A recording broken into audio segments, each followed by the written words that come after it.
माननीय उच्च न्यायालय से भी आप यहाँ समर्थन देने के लिए आए हैं, क्या कहेंगे?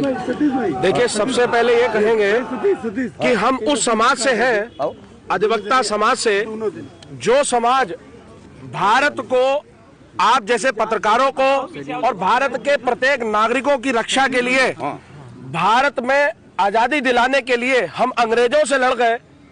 तो ये जान लीजिए, एक जनपद के एक तहसील का एक अधिकारी से क्या हम लड़ने योग्य नहीं होंगे?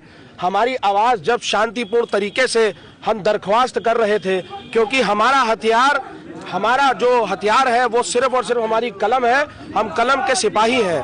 जब हम शांतिपूर्ण तरीके से, हमारे माननीय अध्यक्ष जी, हमारी यहाँ की बार, यहाँ का प्रत्येक क्रांतिकारी अधिवक्ता आप पीछे देख सकते हैं, इनके सीने में पीड़ा है।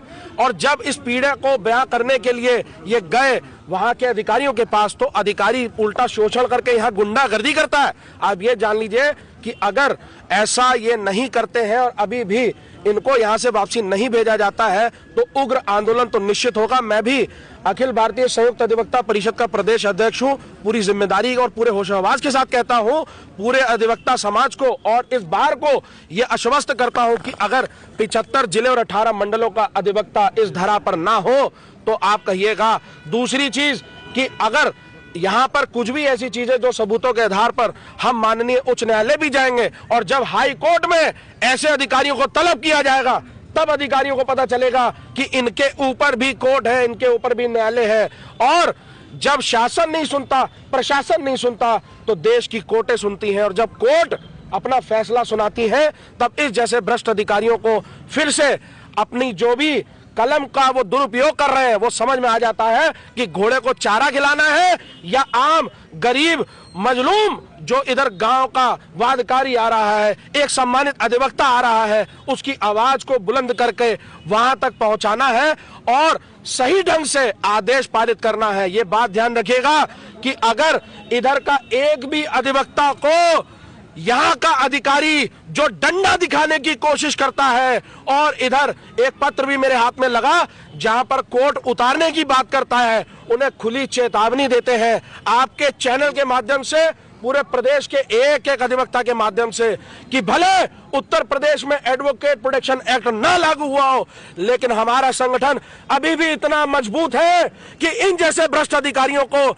उनको धूल चढ़ा देंगे और उनसे ईंट से ईंट बजा देंगे। ये वादा है और ये क्रांतिकारी वादा एक अधिवक्ता का है और इस एक अधिवक्ता के साथ पूरा प्रदेश का अधिवक्ता है और एक एक अधिवक्ता की आवाज है। अधिवक्ता एकता जिंदाबाद, अधिवक्ता एकता जिंदाबाद। तमाम आरोपों के बाद भी कौन इनको बचा रहा है कि बार बार यहीं पे पोस्टिंग इनकी होती है? साहब, कहने का मतलब है कि राजनीतिक दबाव हो चाहे पैसों का प्रभाव हो, लेकिन एक चीज जान लीजिए कि अधिवक्ताओं की कलम के आगे कोई टिक नहीं सकता। ये बार एसोसिएशन इतनी सशक्त है, हमारे माननीय अध्यक्ष यहाँ का प्रत्येक एक एक अधिवक्ता इतना सशक्त है कि वो ऐसे भ्रष्ट अधिकारियों को ईंट से ईंट बजा देगा। राजनीतिक विवाद है, सभी अधिवक्ताओं का विवाद है, आम जनमानस की समस्या है। आम जनमानस की समस्या लेकर के हम जो है इस धरने पर, इस प्रदर्शन पर आए हुए हैं।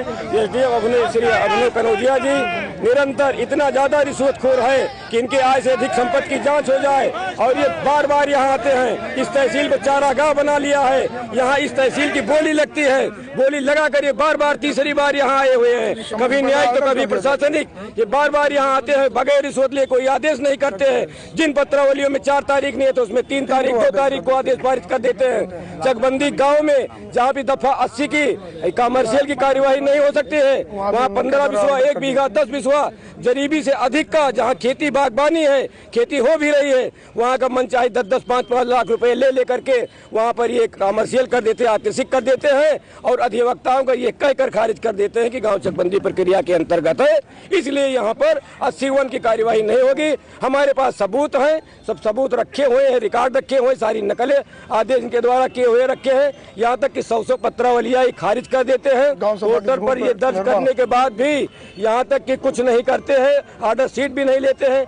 गांव सभा के तालाब, बंजर, खलिहान पर कब्जा कराते हैं। इनके चहेते दलाल जो शाम को 6:30 बजे से 7-8 बजे 9 बजे तक यहाँ बैठे रहते हैं, वाइन पार्टी इनकी चलती है।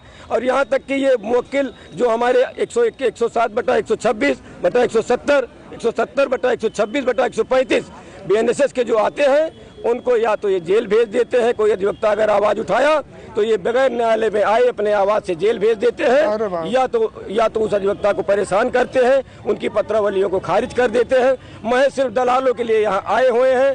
बंजर और कीमती जमीन जो प्लाटिंग का काम करते हैं, उनसे बंजर तालाब और नवीन पट्टी भूमि पर सड़क बनवाते हैं, या तो यहाँ वो कब्जा करा देते हैं। अगर कोई हमने आवाज उठाई तो महिला लेखपाल को आगे करके अधिवक्ताओं के ऊपर दुराचार, छेड़खानी का मुकदमा लिखाने की धमकी देते हैं। उस महिला से बाइट कराते हैं। उसकी बाइट आप सुन लेंगे तो उसका बैड इंटेंशन जाहिर हो जाएगा। ये अपने लेखपाल अमीन से अधिवक्ताओं को गाली गुप्ता भी दिलाया है, उकसाया है, मारने के लिए दौड़ाया है, कलम छीन लिया है, मोबाइल फोड़ डाला है छीन करके। जोरदार प्रदर्शन किया गया। क्या मांगे हैं? यदि मांगे नहीं मांगी गई तो हस्तांतरण। और अभी तक कौन अधिकारी आपके से संपर्क किए हैं? हमसे कोई भी अधिकारी संपर्क में नहीं किया है। जिला प्रशासन पूरी तरह से आंख मूंदे बैठा हुआ है, कारण कि इसको जो है राजनीतिक पालन पोषण इसका है। कोई बड़ा नेता इसके साथ जुड़ा हुआ है जो भी प्लाटिंग का काम करता है।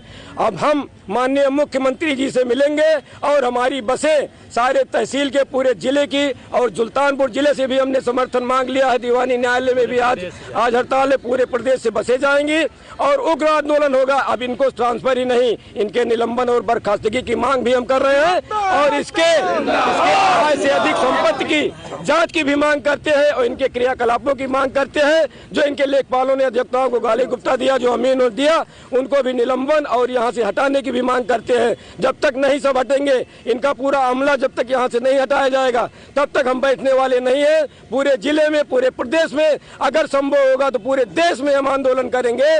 कहीं भी अधिवक्ता पीछे नहीं है। अधिवक्ता को कमजोर न समझे, अधिवक्ता कमजोर नहीं है। सिर्फ अधिवक्ता पढ़ा लिखा शांतप्रिय व्यक्ति है और कलम का पुजारी है। कलम का पुजारी होने के नाते हम लड़ाई झगड़ा विवाद नहीं करते हैं। हम तो गफलत में थे कि अपना शांतिपूर्वक धरना प्रदर्शन प्रत्येक दिन की बात 3 दिन से चल रहा था, चौथे दिन भी हमारा चलेगा। लेकिन हमें ये नहीं था कि एसडीएम महोदय अपने पेशकार, चपरासी, अमीन, लेखपाल, कानूनगो को सबको लेकर के और बहाना बताते एसआईआर चल रहा था। क्या एसआईआर में अमीन की ड्यूटी लगी है? क्या एसआईआर में न्यायालय के पेशकार की ड्यूटी लगी है? क्या चपरासी की ड्यूटी लगी है?